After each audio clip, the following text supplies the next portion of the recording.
वह बात याद कीजिए जिसमें बिंदुओं A 1 और -5 और B -4 और 5 को मिलाने वाला रेखाखंड x अक्ष से विभाजित होता है।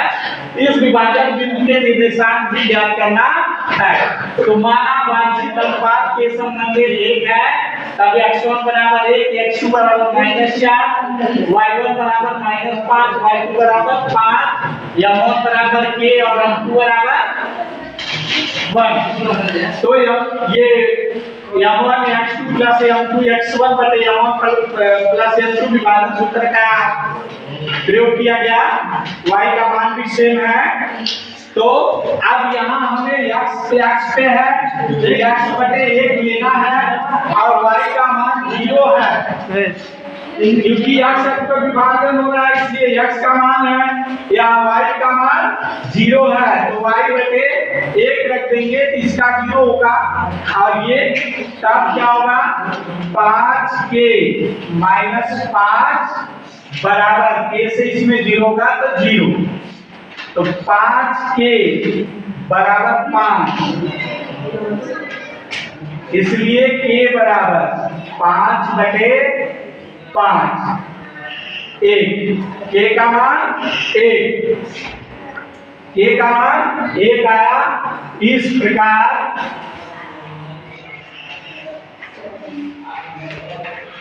वांछित अनुपात बराबर 1 संबंध 1, चूंकि k का मान भी 1 आया और k संबंध 1 माना गया था, ये आया। अभी क्या हुआ, m1 बराबर 1 और m2 बराबर भी 1। अब निर्देशांक ज्ञात करना है बिंदु का। जो बिंदु मिल रहा है उसे भी विभाजन सूत्र का ही प्रयोग करेंगे। m1 x2 plus m2 x1 x के लिए बटे m1 प्लस m2, y के लिए m1 y2 plus m2 y1 m1 plus m2।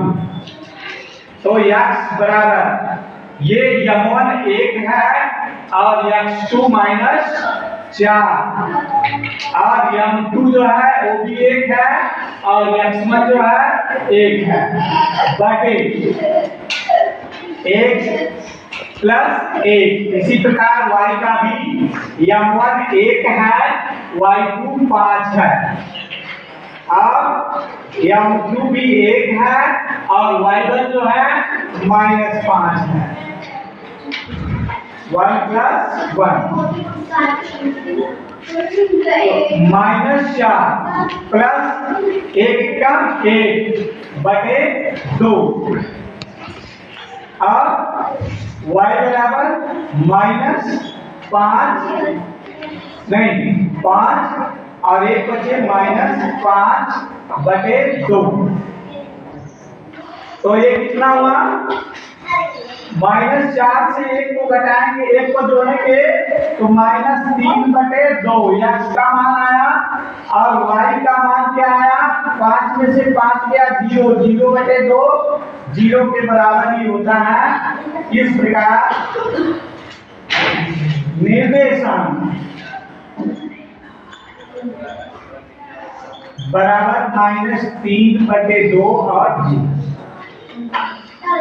ये रहा आपका आंसर।